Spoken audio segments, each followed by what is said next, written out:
Xenosaga is a video game, alright. A game that was also certainly designed.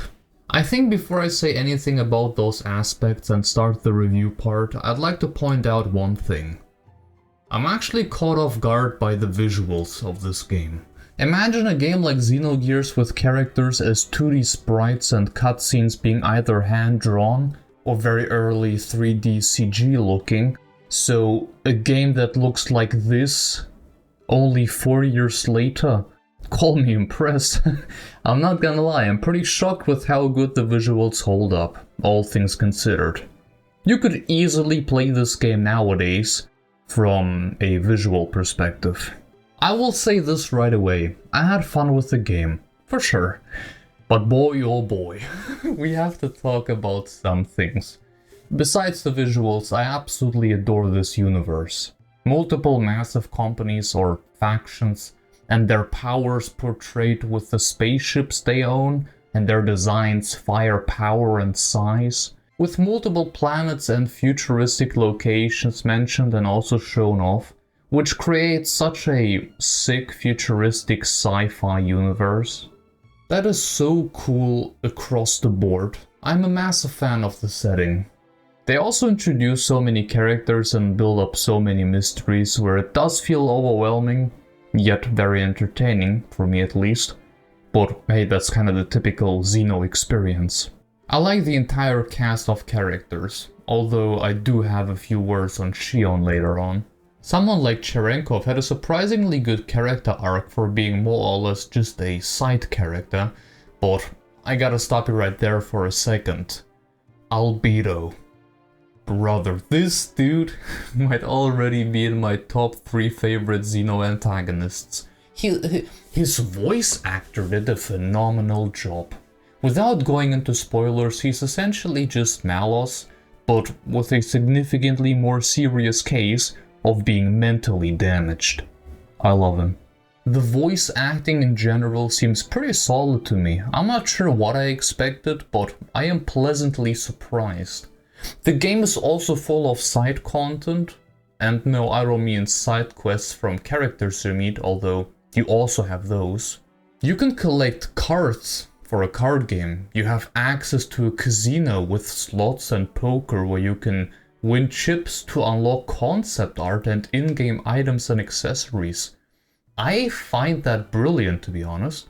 There's also even more mini-games I actually didn't even get to try. A random quiz where you can win a prize at a random shop. You have secret areas and hidden doors you can find across the entire game that feature must-have rewards. It's also the first game to introduce super bosses, which are pretty different from the super bosses we know from the Blade games, which consists mostly of just powerful monsters. They are definitely a bit more unique in my opinion. I mean, not all of them, like 66% of them. One of the greatest additions that is missing from the Blade games, which has me really surprised, is the encyclopedia of sorts. Imagine if characters talk to you about the usual science fiction stuff you have no clue about, right? They drop keywords you have never heard of before. Shion has, of course. So guess what? You can look those up after you hear them for the very first time. You can get explanations on so many different words. The list is quite substantial. It all gets explained in this neat little device you carry with you. And talking about this neat little device, are there any areas that are inaccessible now? May that be story related or whatever? Well, you're in luck. We can just create a simulation and run around in that simulation, which is essentially just the place you're now revisiting.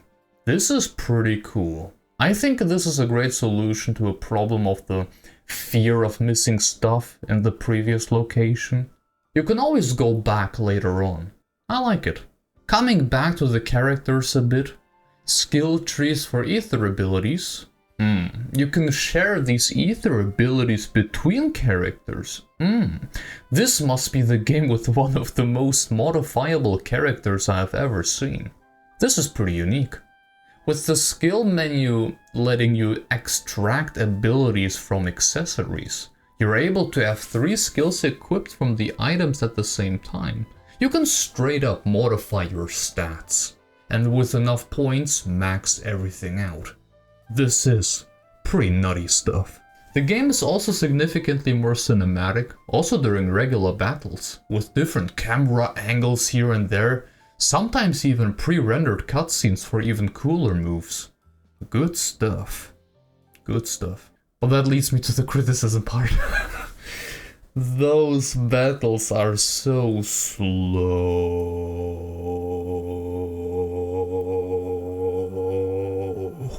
and drag on for such a long time. This is one of the slowest games I've ever played combat-wise. Those cinematics are cool and all, but if I have to wait 10 to 15 seconds for one single attack to happen, holy moly.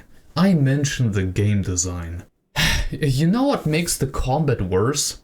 In Gears you had random encounters, which was already quite horrendous at times. They removed that in Saga, and had the brilliant idea of just forcing you into battles now. You have multiple places with a path so narrow that you are forced to battle the enemies. 3 or 4 of them just in the way. And if you get through, find a room with a cool item or a relevant place for an objective to continue the story, you're done, right?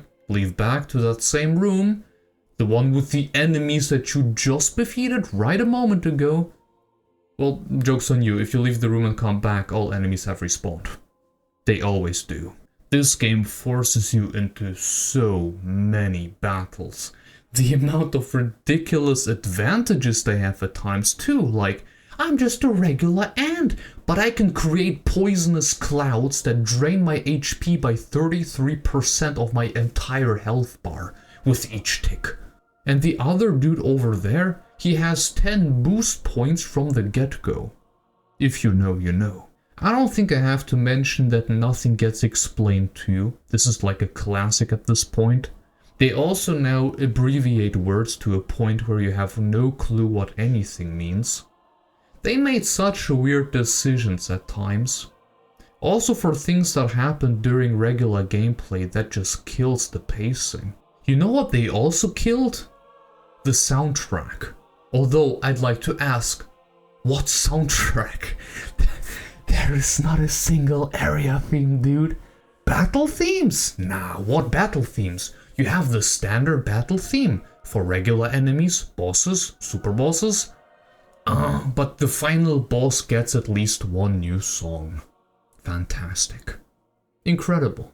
You can also imagine that some bosses drag on for...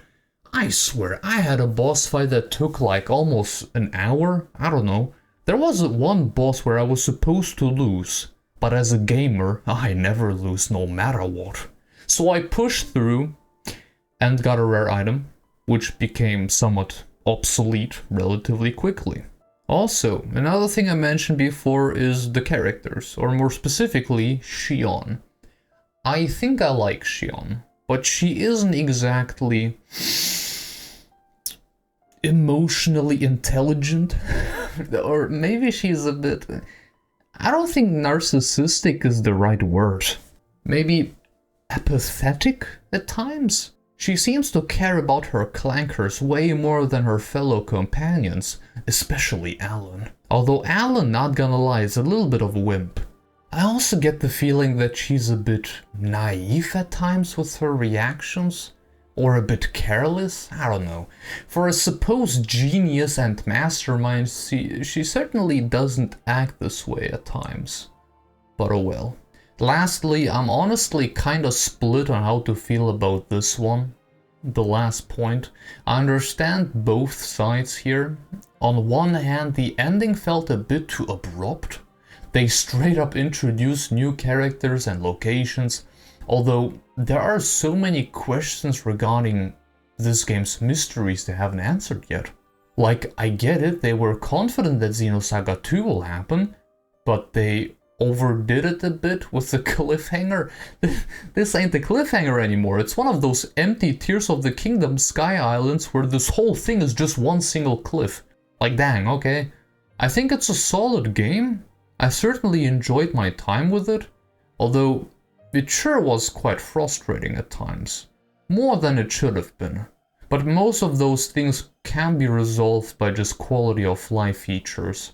The visuals hold up very nicely, and this whole sci-fi universe is pretty cool, man. And I'm really looking forward to episode 2, which you can find both on YouTube and Twitch. All the links are in the description below, including the Colony Sparks Discord server, the Patreon, Blue Sky, heck, I even added my backlogged account, showing off my progress with how I'm currently erasing my backlog bit by bit. There is a more personal video releasing in a few days where I'll talk about some things related to the channel, so I hope you look forward to it. Thank you all very much for watching, and I hope you have a fantastic rest of your day. Have a good one, folks. Goodbye.